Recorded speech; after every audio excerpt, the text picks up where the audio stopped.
With Miranda Kahn, J.D. Hayworth back with you on Newsmax Prime. We're also rejoined via Skype by Dick Morris, who is the author of Power Grab, Obama's Dangerous Plan for a One-Party Nation.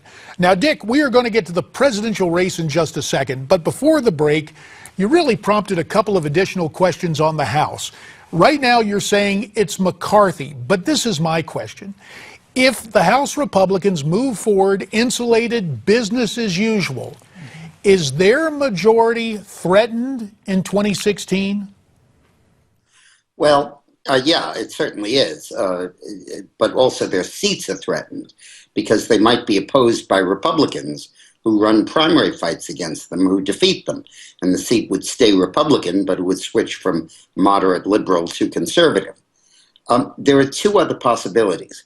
One is that Trey Gowdy is being pushed as a possible majority leader, the number 2 position now being vacated by Kevin McCarthy to run for Speaker.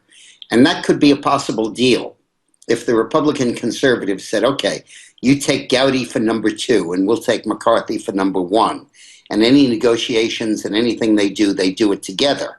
That was kind of how Boehner preserved the peace in the early years of his tenure, because the conservatives tended to trust Eric Cantor a little bit, and Cantor and Boehner did most of the stuff together. Cantor was the majority leader before McCarthy. So it's possible that you get a McCarthy-Gowdy team that really does represent everyone in the House. But there's another destructive possibility. If the Republican majority steamrollers the choice of McCarthy as Speaker and installs another moderate liberal as majority leader, the House Republicans on the floor of the House could defect and refuse to vote for that Speaker.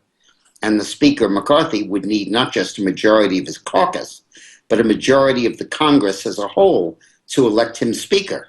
And you could have a situation where 180 Republicans vote for McCarthy, 180 Democrats vote for Pelosi, and 40 conservative Republicans vote for some other candidate.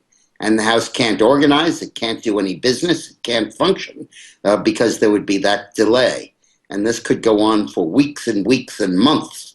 So that's a terrible prospect that could really hurt the Republican chances for victory. So I hope that the Republican leadership will take account of that and will come across with something that will satisfy the conservatives.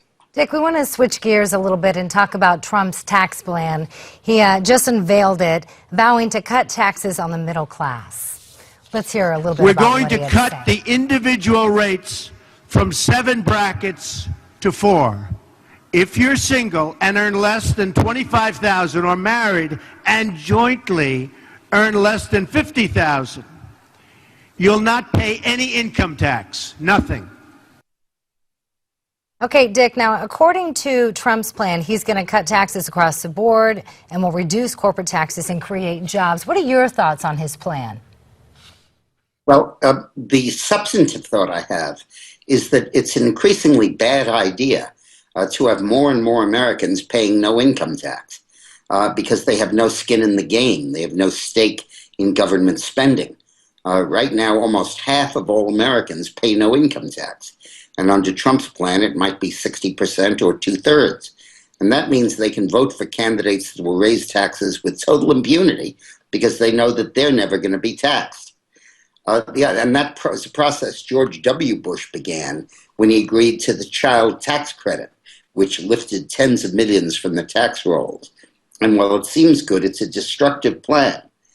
The other thing is that Trump was talking about raising taxes on the wealthy. And yesterday he was talking about a single payer on health care.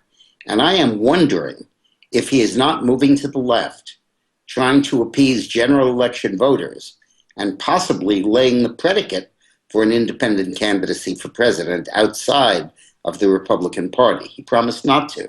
But these two positions show a bit of a leftward drift that's hard to explain within the context of wanting to win the Republican nomination. All right, headline right here. Dick Morris is saying a leftward lurch by Donald Trump may presage an independent run despite the pledge. That's intriguing. But speaking of matters on the left, we have to talk about another column you just wrote saying that Joe Biden will be forced into the Democrat race because of the rising popularity of Bernie Sanders.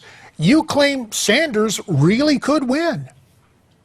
Yeah, the revolution in the NBC Wall Street Journal poll that just came out is that Hillary's lead over Bernie Sanders nationally among all Democratic primary voters collapsed from 42-27 to 42-35. And that's huge that Sanders came up that much. And it means that Sanders, I think probably sometime in the next month, is going to pass Hillary in the national polls among registered Democrats, which means he'll start beating her in all of the primaries, not just a few of the smaller state primaries. Now, what was very interesting about that poll is that when you put Biden into the race, Sanders was 7 points behind. But when you took Biden out of the race, Sanders was 17 points behind. All of Biden's votes came from Hillary, and when Biden was out of the race, all of them went back to Hillary. Sanders' vote didn't move up or down a point. So basically, if Biden comes into the race, his presence will take votes away from Hillary and badly hurt her in the primary.